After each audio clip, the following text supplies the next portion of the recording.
आज हम डिस्कस करेंगे Doppler spread in wireless communication. पिछले ट्यूटोरियल में हमने डॉपलर स्प्रेड डिस्कस किया था। हमने देखा था कि जब रिसीवर और ट्रांसमीटर के बीच में रिलेटिव मोशन होगा तो फ्रीक्वेंसी में चेंज आ जाएगा।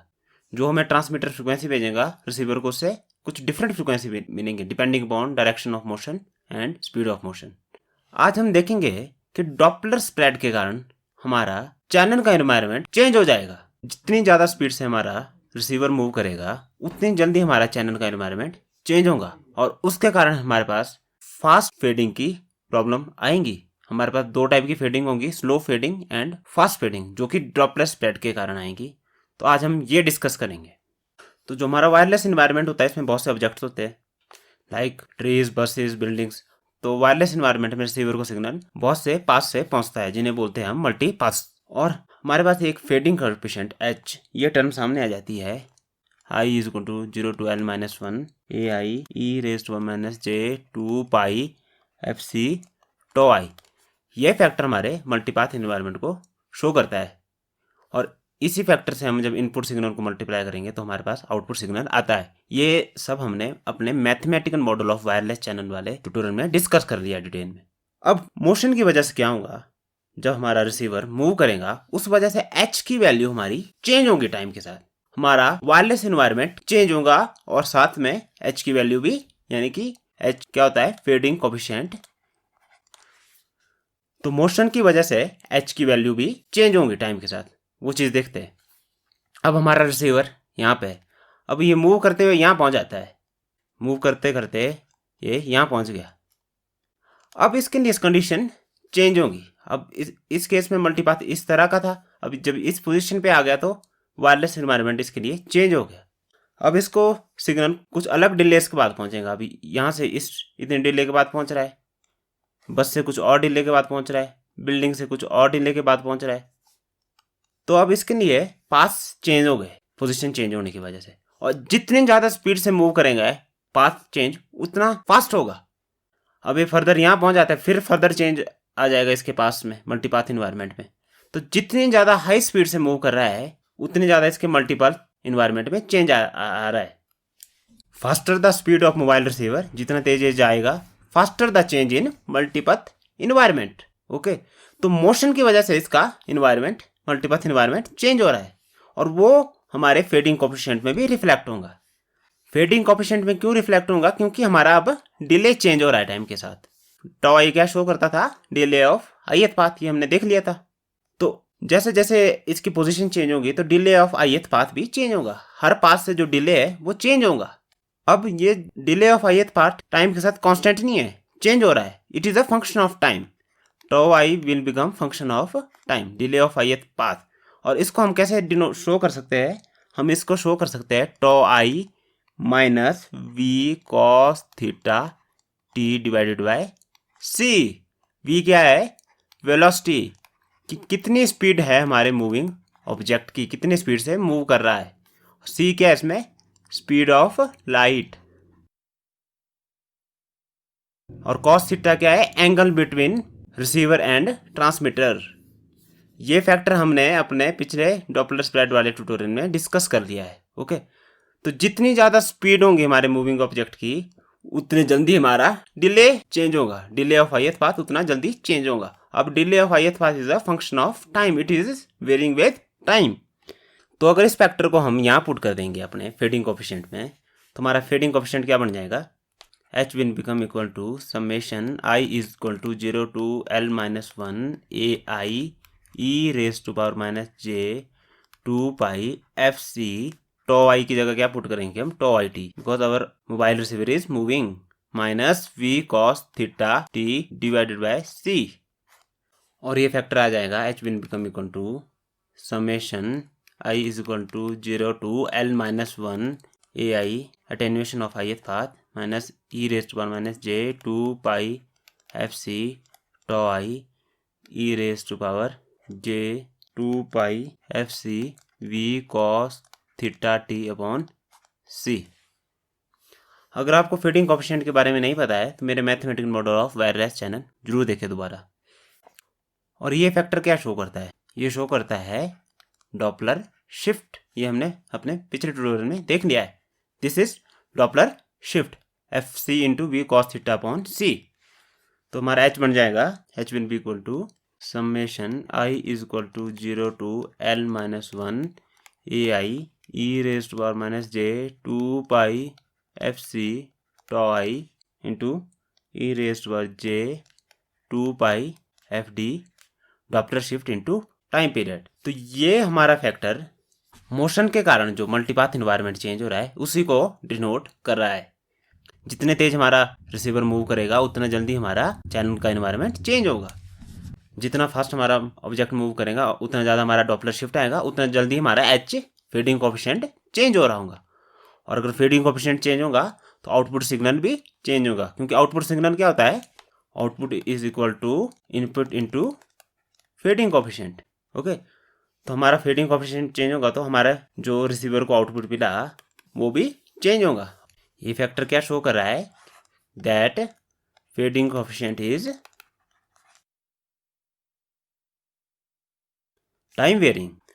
तो हमारा पूरा प्रोसेस क्या है कि मोबिलिटी की वजह से हमारा जो मोबाइल सिस्टम है जिसमें हमारा मोबाइल मूव भी कर सकता है, मोबिलिटी की वजह से क्या हो रहा है, डॉपलर शिफ्ट आ रहा है, Doppler shift.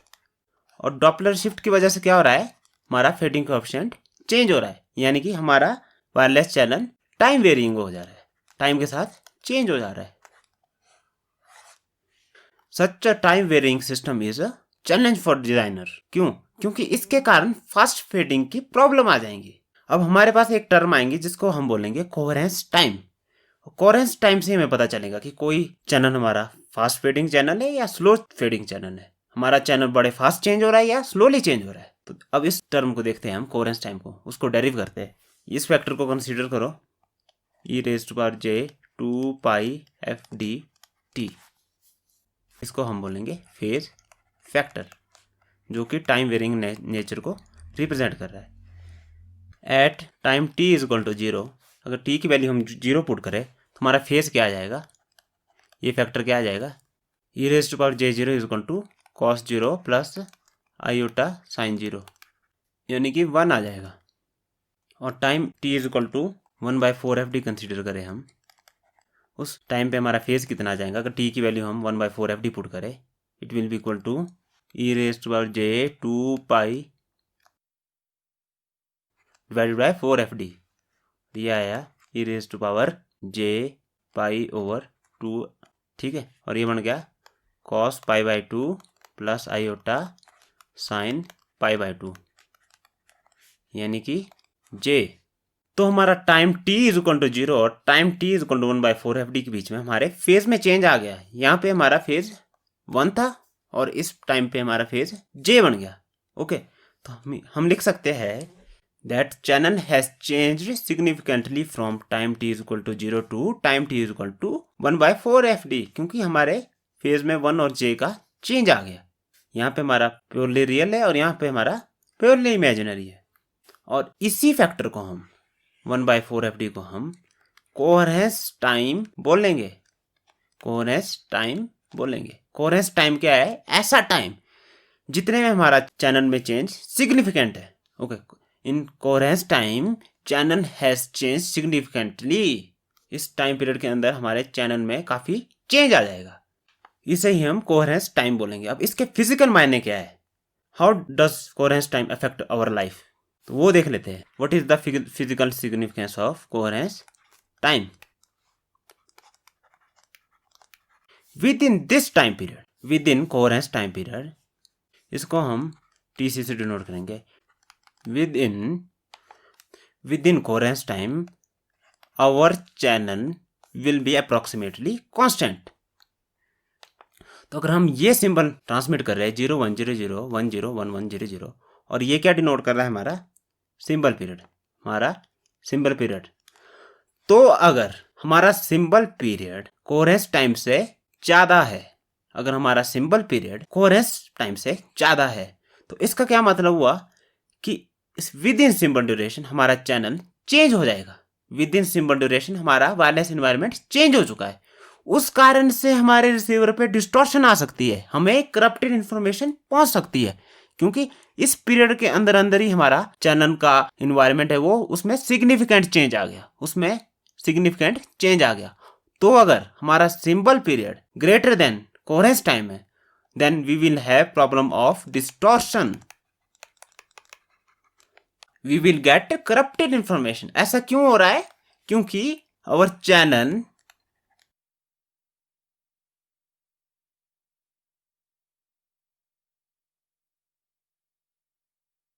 Because our channel is changing faster than symbol duration. Symbol duration से फास्ट चेंज हमारे चैनल में आ जा रहा है। अगर हमारा कोहेरेंस पीरियड टाइम कम है, हमारा कोहेरेंस टाइम कब कम होगा? जब हमारी एफडी ज्यादा होगी। जितना ज्यादा हमारा एफडी होगा, डॉपलर शिफ्ट, हमारा कोहेरेंस टाइम उतना कम होगा। मतलब डॉपलर शिफ्ट ज्यादा होने का क्या मतलब है? जितना फास्ट हमारा मोबाइल मूव कर रहा होगा, हमारा कोहेरेंस टाइम उतना कम आएगा। अगर हमारा कोहेरेंस टाइम सिंबल ड्यूरेशन से कम आ गया, इसका मतलब है हमारा चैनल बड़े फास्ट रेट से चेंज हो रहा है, सिंबल ड्यूरेशन से भी फास्टली चेंज हो जा रहा है। यानी कि अगर हमारा मोबाइल बहुत हाई स्पीड में मूव कर रहा होगा तो हमारा इंफॉर्मेशन डिस्टॉर्ट हो सकती है। और इसी टाइप की प्रॉब्लम को बोलेंगे हम फास्ट फेडिंग। फास्ट फेडिंग, क्योंकि हमारा चैनल फास्टर चेंज हो रहा है सिंबल ड्यूरेशन से। अब अगर इससे अपोजिट सिनारियो, हमारा सिंबल ड्यूरेशन लेस है कोहेरेंस टाइम से, अगर हमारा सिंबल ड्यूरेशन कम है कोहेरेंस टाइम से, उस केस में हमारा चैनल चेंज स्लो हो रहा है, सिग्निफिकेंट चेंज हमारे सिंबल ड्यूरेशन के बाद आ रहा है। तो उस केस की में जो हमारी फेडिंग आएंगी उसको बोलेंगे हम slow fading. Slow fading, slow fading means channel is changing slower then symbol duration. तो कोई चैनल हमारी फास्ट फेडिंग देगा या स्लो फेडिंग देगा, ये किस चीज पे डिपेंड करेंगी? ये एक तो सिंबल ड्यूरेशन पे डिपेंड करेंगी और एक कोहेरेंस टाइम पे डिपेंड करेंगी। दो फैक्टर पे डिपेंड करेंगी। तो अगर कोई मोबाइल रिसीवर हाई स्पीड से मूव कर रहा है और उसकी स्पीड इतनी ज्यादा है कि 1/4 एफडी हमारा सिंबल ड्यूरेशन से कम आ जाए, तो हमारा फास्ट फेडिंग की प्रॉब्लम आएंगी, क्योंकि हमारा चैनल उस केस में फास्ट चेंज होगा। अब इसी कंडीशन को अगर हमने फ्रीक्वेंसी डोमेन में एनालाइज करना है, तो फ्रीक्वेंसी डोमेन में कैसे एनालाइज कर सकते हैं? फ्रीक्वेंसी डोमेन में हम ऐसे लिख सकते हैं, सिंबल ड्यूरेशन को हम बैंडविड्थ से डिनोट कर सकते हैं। तो अगर हमारी bandwidth of transmitted symbol opposite हो जाएगा, लेस देन होगी Doppler shift FD, Doppler shift से अगर फ्रीक्वेंसी डोमेन में सेम कंडीशन को एनालाइज करें तो इससे अपोजिट हो जाएगा। सिंबल पीरियड को हम बैंडविड्थ ऑफ ट्रांसमिटेड सिंबल से रिप्लेस कर सकते हैं और कोहेरेंस टाइम को हम डॉपलर शिफ्ट से रिप्लेस कर सकते हैं। तो अगर हमारे ट्रांसमिटेड सिंबल की बैंडविड्थ कम है डॉपलर शिफ्ट से, तो हमारी फास्ट फेडिंग की प्रॉब्लम आएंगी। और वैसे ही इस केस में, स्लो फेडिंग के केस में, अगर हमारा ट्रांसमिटेड सिंबल की बैंडविड्थ ज़्यादा है हमारे डॉपलर शिफ्ट से, हमारी फेडिंग स्लो फेडिंग होगी, हमारा चैनल स्लोली चेंज हो रहा है। तो सेम कंडीशन को हम टाइम डोमेन में भी एनालाइज कर सकते हैं और फ्रीक्वेंसी डोमेन में भी एनालाइज कर सकते हैं। अब ये जो फास्ट फेडिंग वाली प्रॉब्लम है, ये एक बहुत बड़ा चैलेंज है हमारे सिस्टम डिज़ाइनर के लिए। अब इसका हमें सोल्यूशन निकालना पड़ेगा। अब हमने टेक्नोलॉजी डिज़ाइन करनी है, हाई स्पीड मूविंग ऑब्जेक्ट के लिए भी डिज़ाइन करनी है टेक्नोलॉजी। हम चाहेंगे कि high speed moving train, metros, bullet train, उसमें भी हमारा मोबाइल अच्छे से काम करे। पर हाई स्पीड की वजह से हमारा डॉपलर शिफ्ट ज़्यादा होगा, तो अगर हमारा डॉपलर शिफ्ट ज़्यादा होगा तो हमारी फास्ट फेडिंग की प्रॉब्लम आएगी। अब अगर हमने सिस्टम अपना हाई स्पीड मूविंग ऑब्जेक्ट के लिए डिज़ाइन करना है, तो हमें इसका कुछ सोल्यूशन निकालना पड़ेगा। तो इसका सोल्यूशन है हमारे पास, जिसे हम कहते हैं टाइम डाइवर्सिटी। टाइम डाइवर्सिटी में बेसिकली हम क्या करेंगे, सेम सिग्नल की मल्टीपल कॉपीज भेजेंगे डिफरेंट टाइम्स पे, T1 T2 डिफरेंट टाइम पे सेम सिग्नल की मल्टीपल कॉपीज भेजेंगे, multiple copies of same signal at different time. पर इन दो टाइम पीरियड में separation should be greater than coherence time. इन दो टाइम पीरियड के बीच में डिफरेंस कोहेरेंस टाइम से ज्यादा होना चाहिए। अगर हम ऐसा करें तो क्या होगा? ऐसा करने पे क्या होगा? There will be uncorrelated fading in these two time intervals, क्योंकि इन दो टाइम इंटरवल में हमारा चैनल सिग्निफिकेंटली चेंज हो गया है। तो अगर इस टाइम इंटरवल में कुछ फेडिंग आई, तो इस टाइम इंटरवल में अनकोरिलेटेड फेडिंग आएंगी, क्योंकि टाइम पीरियड का डिफरेंस हमारा कोहेरेंस टाइम से ज्यादा है। तो इस टाइम के अंदर हमारा चैनल सिग्निफिकेंटली चेंज हो चुका है। तो अगर इस टाइम पीरियड में फेडिंग आई होंगी, तो दूसरे टाइम इंटरवल में हमारी अनकोरिलेटेड फेडिंग आएंगी। तो जब हम रिसीवर पे दोनों सिग्नल को कंबाइन करेंगे, तो we will get correct output. We will get correct output. इसी को हम टाइम डाइवर्सिटी प्रिंसिपल बोलते हैं और इसी टाइम डाइवर्सिटी का यूज करके हम फास्ट फीडिंग की प्रॉब्लम को सॉल्व कर सकते हैं। हम हाई स्पीड मूविंग ऑब्जेक्ट में भी हम रिलायबल कम्युनिकेशन कर सकते हैं with the help of time diversity.